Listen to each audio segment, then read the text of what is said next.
I was so angry and so upset, and I just took all of that and turned it into the play. I mean, it was really a very healthy outlet. It's a wonderful obsession that I have.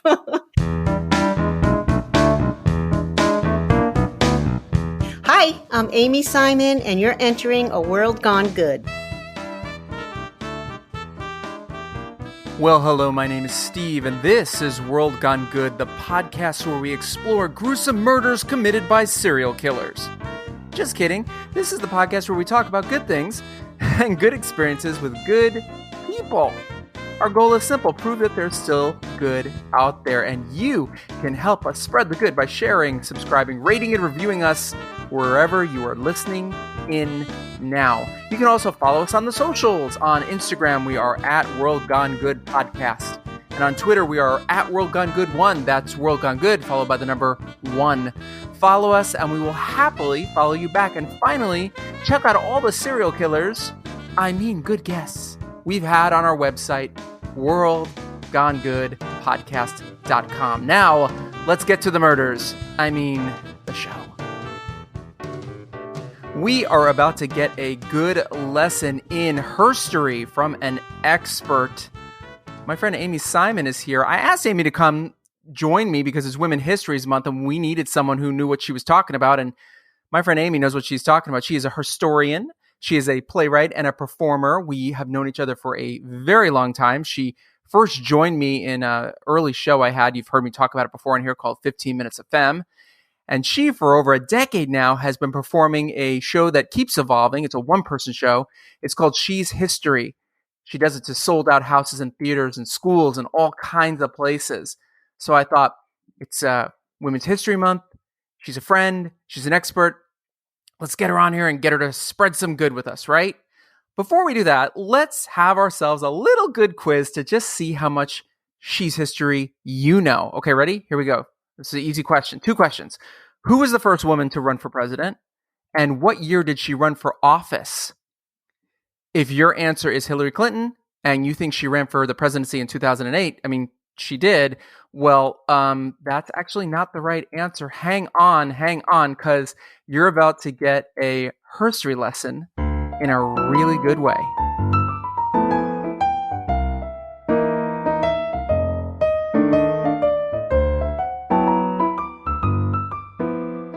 It is Women's History Month, and I needed an expert on this show. So I went to an expert who has 20 years of performance history, HER-story, cultural historian, playwright, performer. Amy Simon, how are you? I'm good. I love March. I love Women's History Month. I actually gave birth twice in Women's History Month, but I didn't realize at the time that it was Women's History Month. However, it was raising daughters that turned me on to a women's historical, cultural historian. That's amazing. Now, last time I saw the kids, I want to say 7 and 5, 4 and 3. Are we talking they're 20-somethings now? You can address me as Grandma. Oh, my goodness. Yeah, my daughter had a pandemic baby. My daughters they're each having a birthday this month. They will turn 25 and 29. And my 29-year-old Rose, who literally inspired my entire playwriting career with my first play, Cheerios in My Underwear, she's turning 29, and she had a baby August of 2020. I'm just wow right now. Wow. I remember being in your house and us making a wall of photos. Yes. Right? Oh my God, you taught me how to keep a picture on the wall. I will always love you for that. And other things. But remember when you had all these pictures, Amy, and you're like, okay, let's get going. And I was like, let's lay it on the floor or on a table. And you were like, you're a genius. And I'm like, no, I do this all the time. Lay them all out on the floor. Don't start banging in the wall yet, people. I still do that. You taught me well. My sister taught me that. My sister's an artist, so my sister taught me that. But listen, Cheerios in her underwear, that's where we met, because you are one of the many 15 Minutes of Femme alum that have stopped by. We've had Juliet Jeffers, we've had Mary Weiss, we've had Melissa Peterman, the host herself was here. And what year was that? I think it was about 2000. 2003 or four. Oh, wait, I know it was about 2005 because or something around there. Yeah, I started that around 2005. And that was a fantastic show. That was so much fun to do with all those wonderful women. You did such a great job with that. And I made one of my best friends doing that show. I met one of my best friends who I'm Ooh. best friends with, Wendy. Well, she was Wendy Kaminoff then. Now she's Wendy Hammers. Oh, nice. Yeah, we met. And that was a real highlight. It was at the Egyptian Theater in LA, which is a beautiful theater, which I always appreciate beautiful theater. So that was a really wonderful experience. The way that show came about, because people ask all the time, I had two babies, two little ones. My Rose was 4 and Ruby was 1. And I was on a plane because my ex-husband was English and we were flying to England, and flying with two little ones, no fun. And I literally got off the plane in London, pulled my pants down, and there were all these Cheerios everywhere. Because that's how you keep kids quiet sometimes on a plane is with me. I have beer, but they have Cheerios. And that's literally how I came up with the title. I remember it well. Now, you transitioned over to a whole other world and you started, am I right in saying 20 years? You have a 20th anniversary show coming up? So I've been doing my current show, She's History. I put that up in 2009. That's the first iteration of it at the Lounge Theater in Hollywood. But it really got going in 2010. So my goodness, yeah, it's 12 years I've been doing it. But yeah, I mean, I was performing in LA when I started doing little pieces of Cheerios in my underwear. I was co-producing a show at a theater on Fairfax called Bang. And it was, a show called Heroin with an E, Addicts.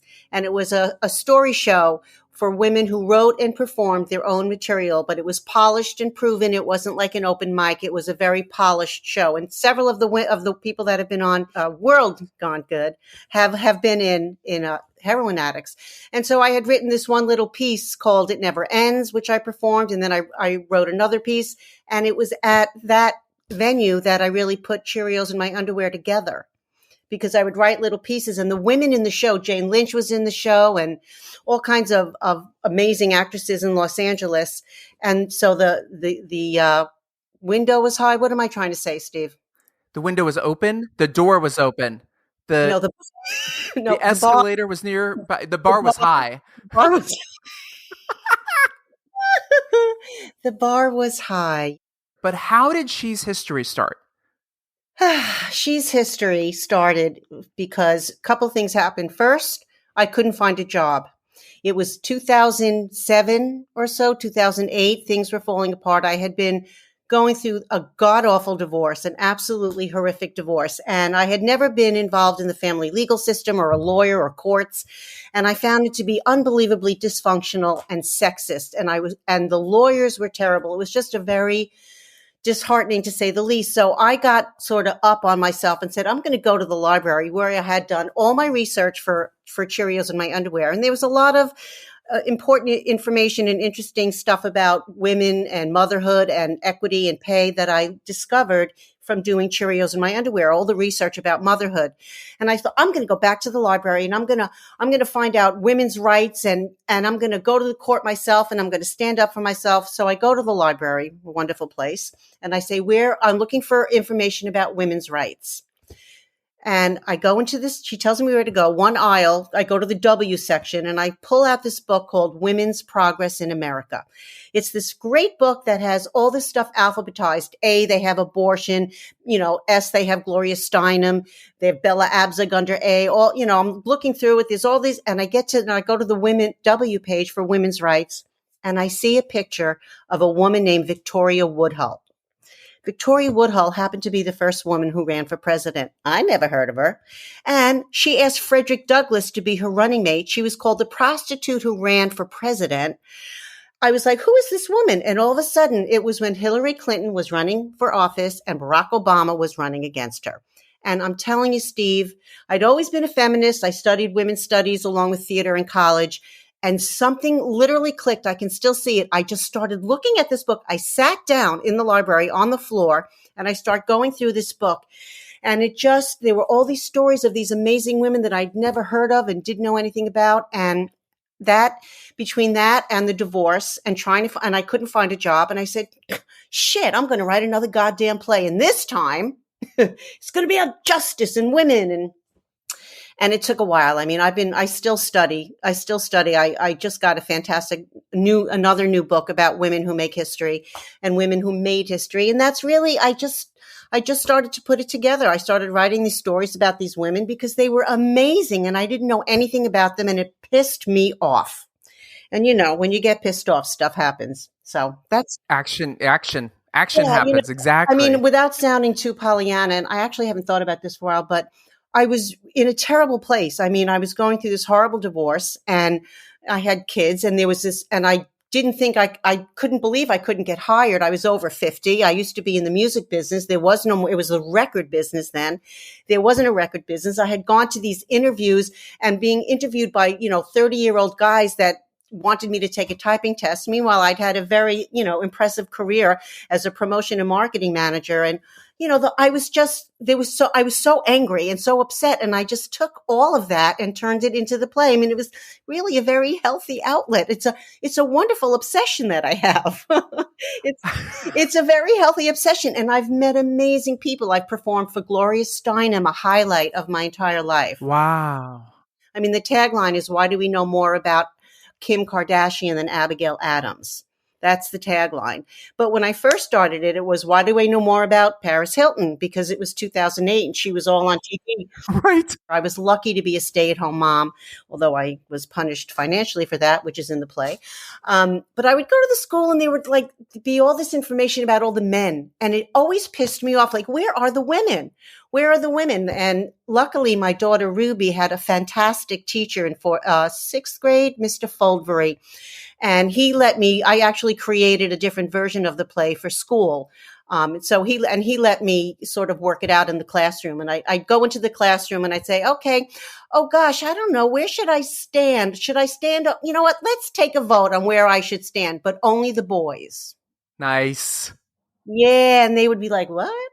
So, like I said, it's quite the obsession. But I mean, seriously, what I learned so much, like for instance, the very first women's convention was in 1848. Women were not allowed to speak in public. I didn't know that. They couldn't own anything.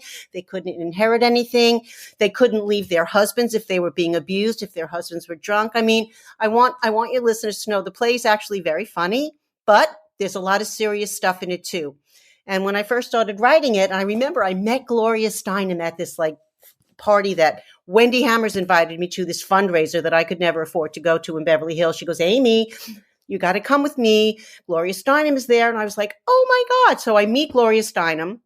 I'm completely starstruck, and I've been around rock stars, but Gloria Steinem, I'm like, oh, I'm writing a play about Victoria Woodhull and Elizabeth Cady Stanton and Lucretia Mott. Your listeners might not know these people. And Anne Hutchinson. And she knew them all. And she looked at me and she said, how are you going to put them all into play? I said, I don't know, but I'm going to make it funny. And then she tells me the story about Victoria Woodhull, who, if your listeners are interested, if they can come to the show, they'll see. But Google Victoria Woodhull. She was an amazing woman. 1872, she ran for president.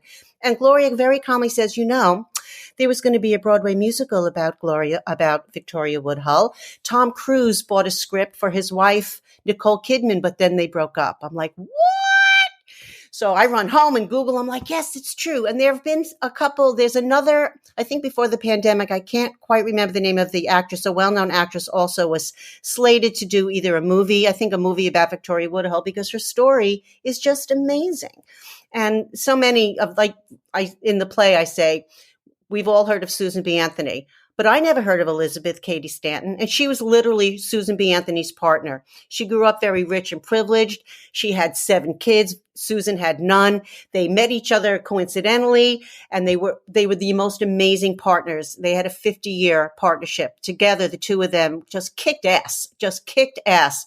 And when women got together in the 1800s, so much women's history and progress happened in the 1800s, and the women organized and got 400,000 signatures for the 13th Amendment to free the slaves. They worked on abolition. That's actually women learned how to organize, by working for abolition and also prohibition. But that's where they learned how to organize and get stuff done.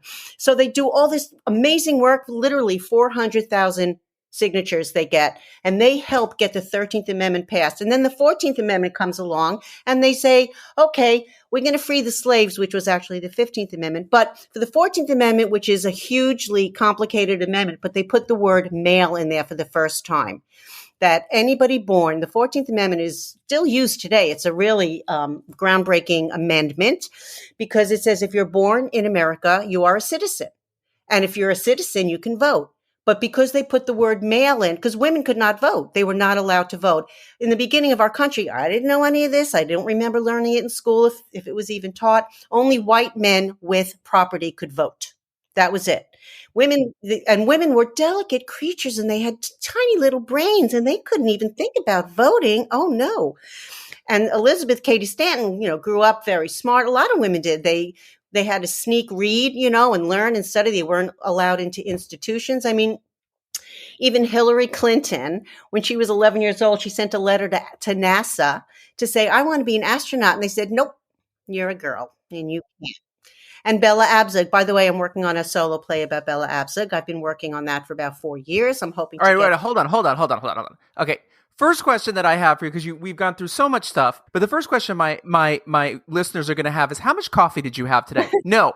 The truth of the matter is you are so fucking passionate about this. So my question is, don't get me started. Just don't. I know, but here's the thing. It's a question. Look, I've had so many guests who come on and they're passionate about stuff. And I love it because it inspires other people to become passionate about what they're passionate about. So let's take a step back here for a second. The very first show that you ever did of this, it has evolved into something else, right? I mean, the show itself has almost a history in how it's evolved. If you look back at that very first show, that very first version of it, are you proud of it? Do you cringe a little bit like I do when I listened back to some of my first podcasts I put out? Do you know what I'm saying? Like, when you look back at the first show compared to how you do it now, what's the journey there?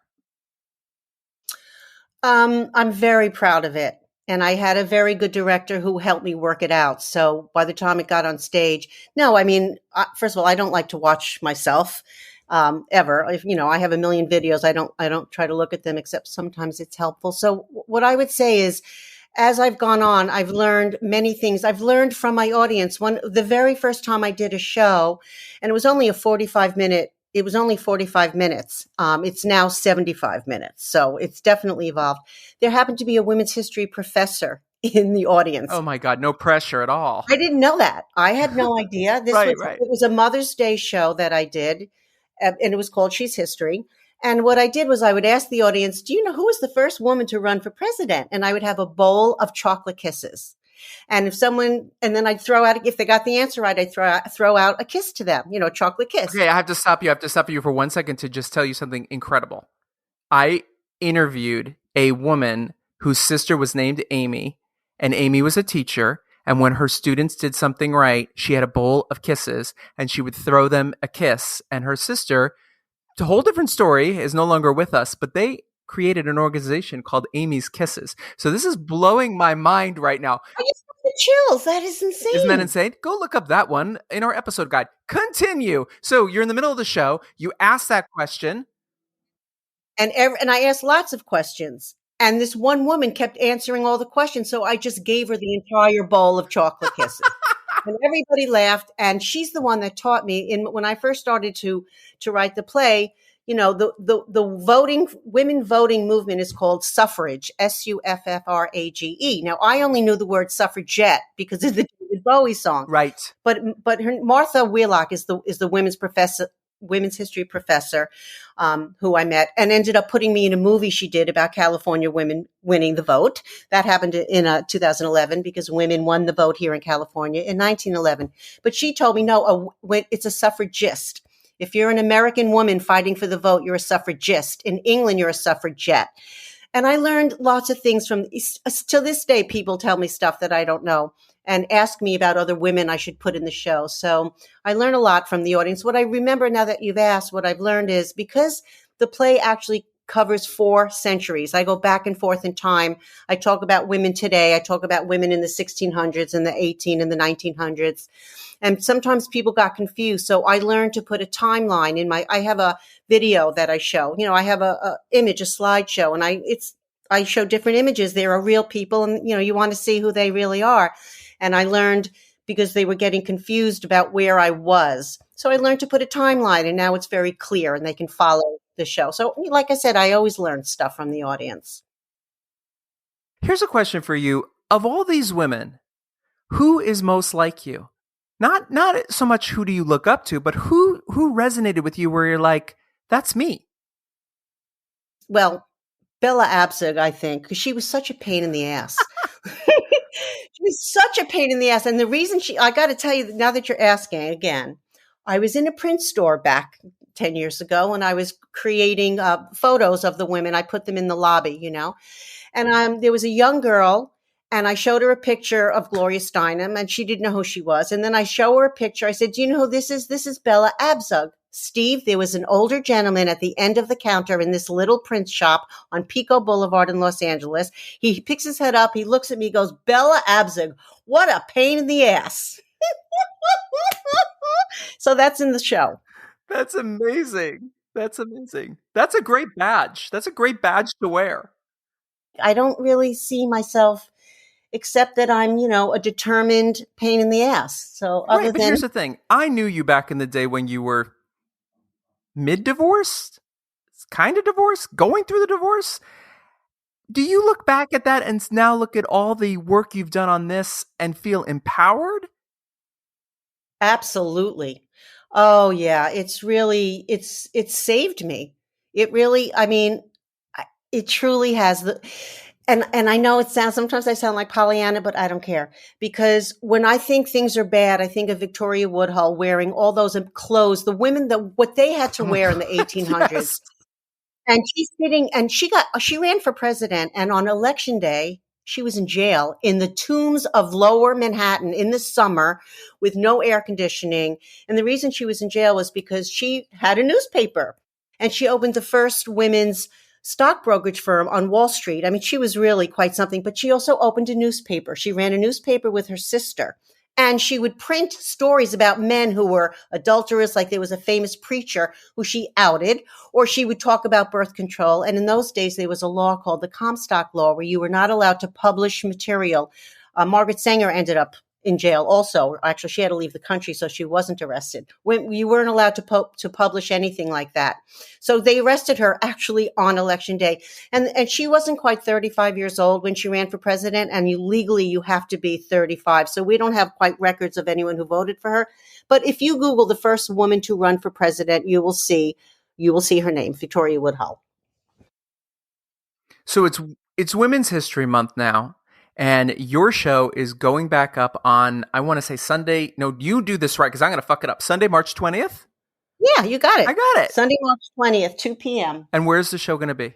It's at the Zephyr Theater on Melrose Avenue, right in the heart of West Hollywood. A really nice theater. Such a good theater. Such a good theater. Yeah, Del Shores was the king of the Zephyr for forever. That's right. That's right. Yeah, it's a storied theater. I've never performed there. I actually belong to a theater called Theater West, which is the oldest operating theater company in Los Angeles. And the only reason I'm not doing it there is because I've done my show there many times as a fundraiser for my wonderful theater. It's a co-op theater. And also, Steve, you probably don't know this, but years ago, I started working on an all-female version, an all-female cast version of She's History, because I do it. It's a one-woman show. But I want the stories to be out there, and I want other women to be able to play the part. So I worked for years on a version called She Too Is, well, I don't even know what the name of it. Sometimes I call it She Too Is History to separate it from the solo show version. But I've done several staged readings. The last one I did, I had Lorraine Newman come, and she played Bella Abzug. Everybody wants to play Bella Abzug, by the way. Melanie Chardoff, who's a wonderful actress. Like I said, the play is a magnet for people that are passionate about this subject too. So the all-cast version has, my play has set 37 women, the solo play. And just to be clear, we follow the stories of Elizabeth, of the mom, Susan B. Anthony, and Bella Abzug through the play. But there's all these other, women who I either show their picture, tell a quick story about, or mention something wonderful that they've done.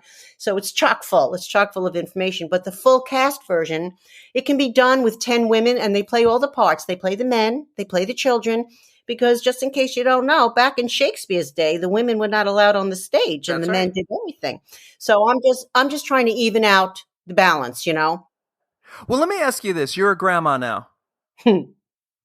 A grandma to a little boy or a little girl? A little girl. Her name is Scotty. So Scotty, what do you want Scotty to look back at you and see you as in she's history and her history? Wow, what a question.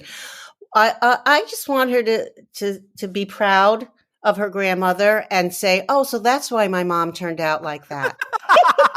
Wait, good or bad? Both. Where can people get tickets to your show?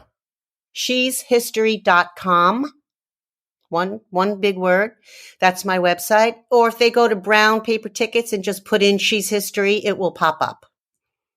Where can people find you online to follow you? Are you on social media? I'm on Facebook, and I'm terrible at Twitter and Instagram, but I am on Facebook. I have a Facebook page. And, go to my website. There's all kinds of stuff there. I actually have some really cool things called Fabulous Female Facts, and you could read about lots of different women for free, and it's cool. That's awesome. So we close these shows with 2 questions. They can reflect back to anything we've already talked about or anything you want to say. The first question is, who inspires you? Oh, my goodness. Every woman in my play. Gloria Steinem, Bella Abzug. Gosh, who inspires me? Today, Malala Yousafzai. If you don't know who she is, she was 10 years old in Pakistan and got 11 years old. She was blogging for the BBC about life under the Taliban. They shot her in the head. And she recovered in England, and she addressed the United Nations. And we now have Malala Day on October 8th. So she's an amazing young woman. Chelsea Clinton, actually right now, I bring her up because she's got a line of books about women called She Persisted, Elizabeth Warren. And if you don't know the story about that, was Elizabeth Warren was on the floor of the House, or the Senate rather. She's a senator from Massachusetts. And she was trying to say something, and Mitch McConnell tried to shut her up. And my whole play, by the way, the theme of silencing women is throughout the play. And he was trying to shut her up, and she was trying to say something, and he goes, but the woman persisted, and it became a meme, of course. And Chelsea Clinton has a line of books called She Persisted, and the last one that she put out this week is about STEM. It's women in math, science, engineering, something like that. So I don't know, Steve, you can't ask me who inspires me. They all do. They're so amazing what they went through. I mean, they died. They were Alice Paul. Oh my goodness. She was another amazing woman. She's got a big part in my play. She went on all these hunger strikes and led parades, and she was a brilliant, brilliant strategist. If she were around today, what she could do with social media, I can't even begin to imagine. That's amazing. The final question is not even a question. It's simply a statement that you can finish any way you want. And this is how we end our shows. It goes like this. Tell me something good.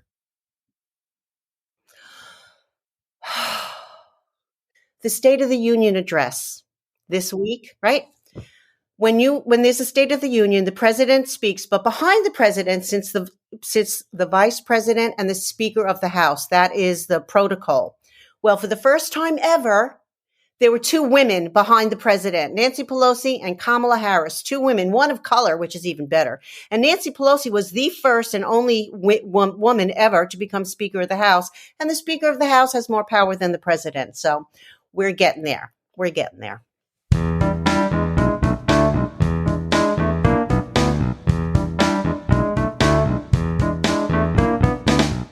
Thank you, Amy, for sharing your good. Check out sheshistory.com to learn more and get tickets to her upcoming show and shows to come. Next time on World Gone Good. Every time someone doesn't eat an animal, that is a good thing. That is a beautiful thing. And the the reason that we're pushing forward in such a fruitful way is not because of the hardcore vegans, because those people are a teeny tiny percentage. It's the flexitarians. It's the people who are saying, I want to eat less meat. I want to eat more plant-based. I want to eat primarily plant-based, but I still love a piece of fish every once in a while, or I still love eggs every once in a while. Kathy Preston is a fellow Central Barbarian. Yeah, we both live in SB. And we met online, not online, like an actual line. We were both out at one of our favorite vegan eateries, and she was 2 people behind me. So I walked up to her. I was like, hey, are you Kathy? And she's like, yes. And I'm like, you should come be on my podcast. Kathy Preston is a New York Times best-selling author. She's been on Oprah and Ellen and Good Morning America, and now she's coming to visit us. She is all about leaning in. We're going to talk about that and her newest book, 72 Reasons to be Vegan, Healthier Body and Better Sex. And you better believe we're going to talk about that last part. She's my neighbor, and she's good people. Oh, and my husband's a little obsessed with her, but we're going to get to that too. Until then, be good.